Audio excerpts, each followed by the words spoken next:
Okay, so we're going to Boat Quay, that is near Clarke Quay, and we're going to take a Grab. And we're outside the Swiss Hotel Stamford, waiting for the Grab taxi. Matagal pa, Berna, yung Grab. Nandiyan na? Okay, ayun ang limousine natin, 8054. Okay, all set to Clarke Quay and Boat Quay. Ayan, isang sikat na hotel, oh, Kempinski Hotel. Oh, nice hotels on my left side, huh? Oh, this is a nice place. This is the Boat Quay. But my friend is not happy with Singapore. Okay, so look at this. If you're a tourist, this is the best. But my Grab driver is not so happy because he sees Singapore every day. All the bars outside. Also here. So many bars. Yeah. Oh, we're here, Madam Berna. Ganda naman ng hotel na yan. Ang tangkad niya. Okay, sa harapan yung aking hotel na gusto kong tirahan, pero hindi ako member kasi hindi siya Accor. Yung Fullerton Hotel nasa harapan namin. Ayun, Fullerton Hotel in Singapore. Yes, pag nasa Singapore ka, from Fullerton Hotel, malapit ka na sa Merlion. At Berna, kuno ko lang muna to, ha.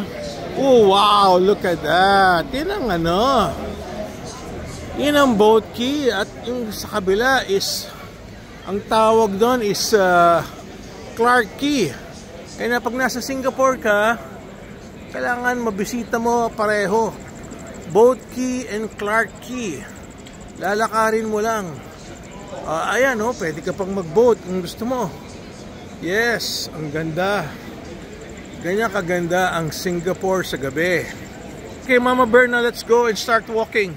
So you can start actually sa Boat Quay. Pagkatapos, yan, inom ka na konting beer. O kaya, kain ka rito sa Victoria London Pub. Medyo high-end, pero I'm sure you can afford it. Galing lang kami sa Swiss Hotel. At gusto namin ma-discover ang nightlife. Siyempre, we've been here every time we go to Singapore. But, siyempre, iba yung binabalik-balikan mo. Kaya dito talaga sa mga, yung mga hilig uminom. Kaya, magkano yung ating Berna? Magkano yung Grab natin hanggang dito?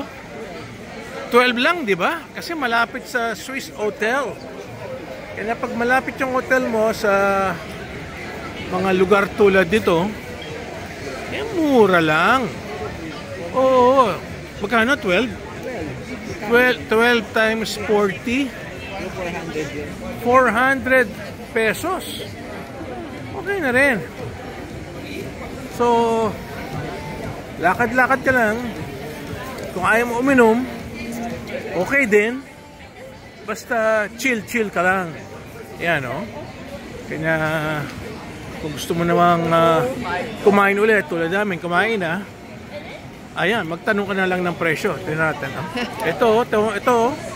Ito, seafoods, oh. Ayan. Oh. Wow! Ano ba klaseng seafoods yan? Masarap yan. Oh.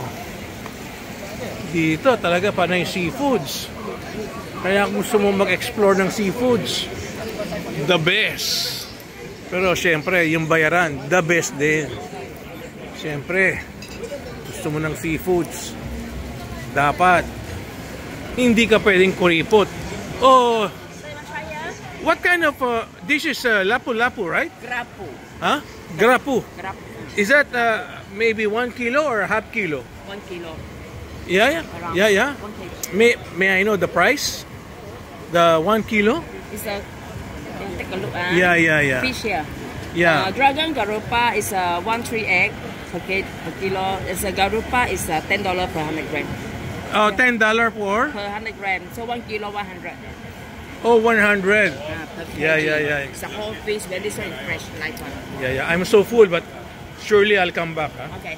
Okay, Fine. thank you so much. Maybe one drink? I want to walk around first. Okay. Thank you so much.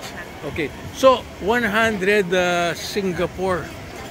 10. Ano sabi niya? Sabi niya, Berna, 10 Singapore for every 100. So, kung gusto mo ng garupa, 100 Singapore. Singapore dollars. So, 100 Singapore dollars times 42. Oh, wag nang 42. Mahirap pang iyan yun eh. Times 40 na lang. 4,000. 1 kilo. So, okay. Medyo mahal. Eh, wala kang magagawa. Nasa Singapore ka. Ito to. Eh, mas mahal to. Ay, mas mahal yan. Huwag na tayo magtanong. Mas mahal yan. Mas mahal yan. Kasi yung lapu-lapu, pinakamura na yon na buhay. Pero kung maghanap pa ng buhay na mas... Ayan. Ako, ng mga lobster na yan. Eh, pag buhay yan, mas mahal yan. Ang dami palang seafoods talaga rito. Huh?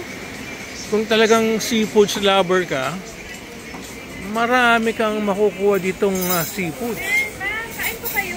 Ay! Silip na po. Pilipina! May 50% discount pag Pilipina? Bigyan ko kayo free drinks. Free drink.